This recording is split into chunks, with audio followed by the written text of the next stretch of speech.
Bonjour et bienvenue sur la chaîne du Bouclier de la foi. Dans cette vidéo, nous allons répondre à cette question: peut-on prier Jésus? Alors oui, je sais, sur cette chaîne, il y a déjà des vidéos qui parlent de ce sujet. Mais là, nous allons aborder cette question sous un angle quelque peu différent. C'est une longue vidéo, accrochez-vous. Mais d'abord, qu'est-ce qu'une prière? Toute prière est une forme de culte.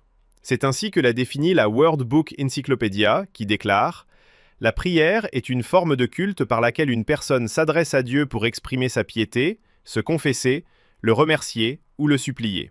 Donc, puisque toute prière est une forme de culte ou d'adoration, à qui doit aller cette adoration? C'est Jésus qui nous répond, en Luc chapitre 4 verset 8 et chapitre 6 verset 12, « C'est Jéhovah ton Dieu que tu devras adorer, et c'est lui seul que tu devras servir par un service sacré. » Jésus confirmait cette vérité fondamentale. L'adoration et par conséquent les prières sont exclusivement réservées à son Père, Jéhovah Dieu. Est-ce à dire que l'on va laisser Jésus de côté et ne plus parler de lui? Non, bien sûr. L'apôtre Paul, en Philippiens chapitre 2 versets 9 à 11, nous dit: « C'est pourquoi Dieu l'a élevé à une position supérieure et lui a donné volontiers le nom qui est au-dessus de tout autre nom, afin qu'au nom de Jésus plie tout genou de ceux qui sont au ciel et de ceux qui sont sur la terre et de ceux qui sont sous le sol. Et que toute langue reconnaisse ouvertement que Jésus-Christ est Seigneur, à la gloire de Dieu le Père. » Vous avez noté la fin du verset? À la gloire de Dieu le Père. Mais je devine ce qui vous chagrine. Ces mots, au nom de Jésus plie tout genou. Est-ce qu'il signifie que c'est Jésus que nous devons prier? Non. Les termes grecs utilisés ici désignent le nom par lequel s'unissent ceux qui plient le genou, grâce auquel tous adorent dans l'unité. Le nom que Jésus a reçu les unit tous pour plier le genou, selon la grammaire des expressions du Nouveau Testament. Bien entendu, pour qu'une prière soit agréée, elle doit être présentée au nom de Jésus, mais elle est néanmoins adressée à Jéhovah Dieu et contribue à sa glorification. C'est pour cette raison que Paul a déclaré: « En toute chose, par la prière et la supplication avec action de grâce, faites connaître à Dieu vos requêtes. » Selon Philippiens chapitre 4 verset 6. Voilà pourquoi Jésus précise en Jean chapitre 14 verset 4 « Je suis le chemin et la vérité et la vie. Nul ne vient au Père que par moi. » Par conséquent, nous devons adresser nos prières à Dieu par l'intermédiaire de Jésus, et non à Jésus lui-même. Peut-être pensez-vous maintenant au texte de 1 Corinthiens chapitre 1 verset 2, où Paul parle de « tous ceux qui en tout lieu invoquent le nom de notre Seigneur Jésus-Christ ». Il faut toutefois remarquer que dans la langue originale, l'expression « invoquer » peut avoir d'autres sens que celui de prier. Comment le nom de Christ était-il invoqué en tout lieu? Les disciples de Jésus le reconnaissaient ouvertement comme le Messie et le Sauveur du monde et accomplissaient de nombreux miracles en son nom. Par conséquent, un commentaire biblique, The Interpreter's Bible, précise que l'expression « invoquer le nom de notre Seigneur » signifie reconnaître sa seigneurie et non le prier. Précisons que le fait d'accepter le Christ et exercer la foi dans son sang versé, qui permet le pardon des péchés, sont également une façon d'invoquer le nom de notre Seigneur Jésus-Christ. Bien, parlons maintenant d'Étienne. L'exclamation d'Étienne, consignée en Actes chapitre 7 verset 59, laisse-t-elle entendre qu'il est permis de prier Jésus? Lisons ce texte. Ils continuèrent à lancer des pierres à Étienne, tandis qu'il appelait et disait « Seigneur Jésus, reçois mon esprit ». Certains jugent cet épisode troublant car la Bible dit que c'est Jéhovah qui entend la prière, selon le psaume 65, verset 2. Étienne a-t-il vraiment prié Jésus? Vérifions cela. Effectivement, de nombreuses versions mettent bel et bien qu'Étienne priait Jésus au lieu de « appelait Jésus ». De plus, une note de la traduction du Monde Nouveau signale qu'on pourrait remplacer « appelait » par « invoquait »,« priait ». N'est-ce pas une preuve que Jésus est le Dieu Tout-Puissant? Non. Selon l'helléniste William Vine, dans ce contexte, le mot grec original, epikaleo, a pour sens « invoquer », en appeler à une autorité. C'est le mot que Paul a utilisé quand il a dit « j'en appelle à César », en Actes chapitre 25, verset 11. Voilà pourquoi une note de la Bible annotée précise qu'Étienne invoquait, appelait Jésus. Et puis souvenez-vous que Jésus lui-même a dit en Luc chapitre 6 verset 12 « C'est Jéhovah ton Dieu que tu devras adorer et c'est lui seul que tu devras servir par un service sacré. » Mais alors, quelle était la raison de cette requête? Selon Actes chapitre 7 versets 55 et 56, Étienne, plein d'Esprit Saint, fixa le ciel et aperçut la gloire de Dieu et Jésus debout à la droite de Dieu. En temps normal, Étienne aurait adressé ses requêtes à Jéhovah au nom de Jésus.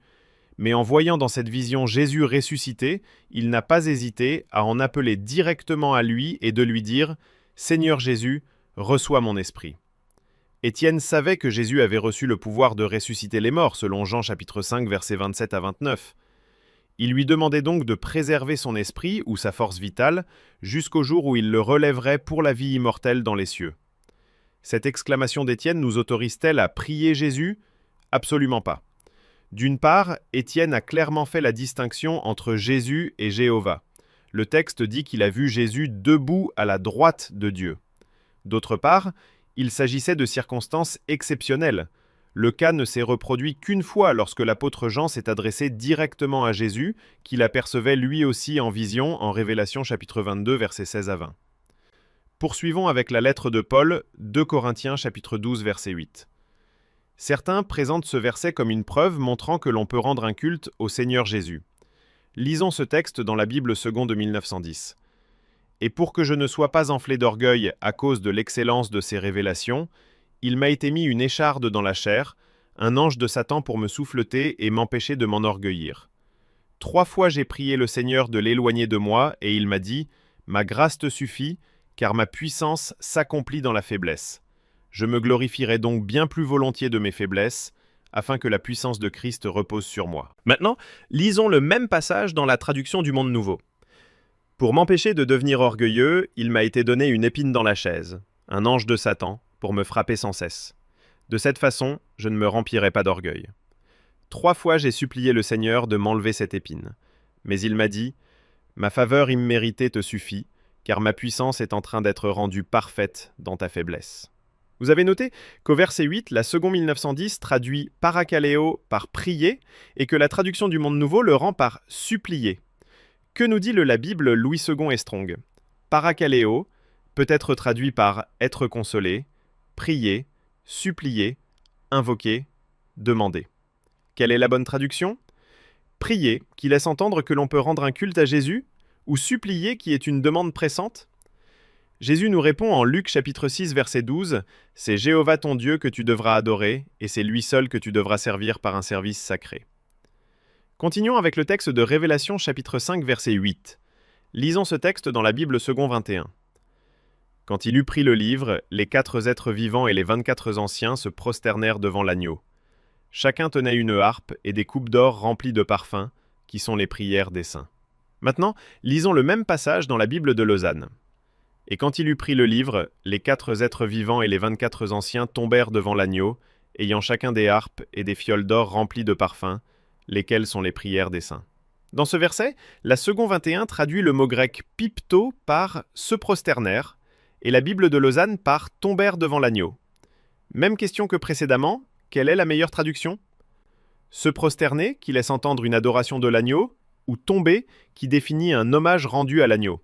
Le mot grec « pipto » peut être traduit par « se prosterner »,« tomber »,« se jeter »,« s'écrouler »,« frapper »,« s'emparer », etc.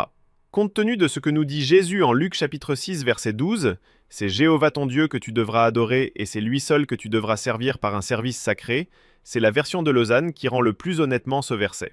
Peut-être voulez-vous continuer avec les versets de Révélation chapitre 5, versets 13 et 14. Voici comment ils sont rendus dans la traduction du Monde Nouveau. « Et j'ai entendu toutes les créatures au ciel, et sur la terre, et sous la terre, et sur la mer, ainsi que toutes les choses qui s'y trouvent, dire « À celui qui est assis sur le trône et à l'agneau soit la bénédiction, et l'honneur, et la gloire, et la puissance, à tout jamais. » Les 4 créatures vivantes disaient « Amen ». Et les anciens sont tombés à genoux et ont adoré. Oh, mais là, il y a bien écrit « adorer » ?